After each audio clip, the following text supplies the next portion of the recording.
Matt, it's such a pleasure to have you here with us today on State of Email. Welcome. Thank you, Guy. It's a pleasure to be here. What's historically been the primary driver of traffic into our booking platforms, as well as the primary platform in which we're able to kind of showcase these brands, email has been kind of the pivotal cornerstone of our marketing strategy for the life of the company. It's a business critical aspect of what we do, as well as a marketing requirement. The unique aspect of GHA is email is centrally sat under my team, and we're all here in Dubai. And so we're looked to basically manage the expectations as we send to everyone around the world, no matter where they're living, regardless of where they've signed up. And so we do find those unique challenges in terms of trying to kind of adjust for what may seem like obscure ISPs that actually we have a very significant segment that utilizes that particular inbox.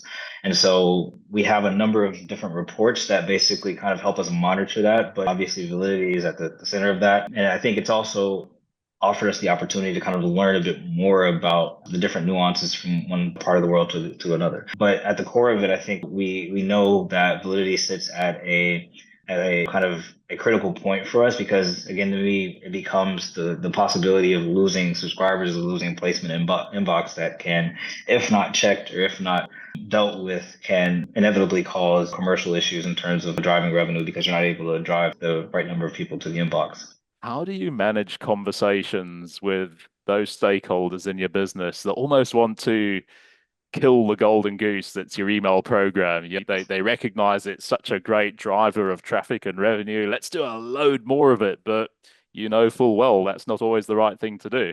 Best practices typically recommend that you only message members within a certain window of them becoming enrolling or engaging with you, and then only as long as they're continuing to engage with you. And so I'm sure a lot of professionals in the same space deal with the same question of like, why can't we expand it to this? Why can't we send this to more people? Why can't we get to this point? And so I ended up developing a document that highlighted not just the reasoning for not doing it in terms of what the engagement or over engagement could mean in terms of the size or reach of our database for members, but then also what had been changing or was kind of coming. I think this was the end of or mid 2023. What was coming in respect to changes with Gmail, Yahoo, Microsoft, etc. Again, there were a lot of things that we needed to do and be a bit more deliberate about in terms of how we were engaging or messaging members. I know that you even included a couple of our validity charts in your doc. Yeah, So yeah.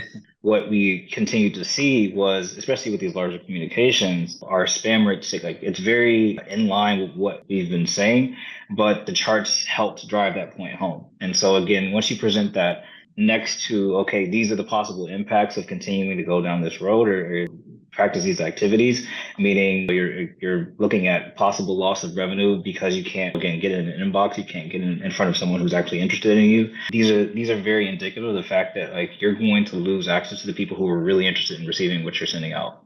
you're generating really great sender scores and near 100% inbox placement rates, which is very impressive, by the way. And, as we can see from these screenshots from your Everest account. I think at the core of it, aligning yourself with the best partners possible is one of the things that I feel for us has been so invaluable. Validity has been very important. I want to say that even this last year, we've always held a very, let's say, effective approach to deliverability, I think. And I think this year we've now gotten into the inbox certification discussion.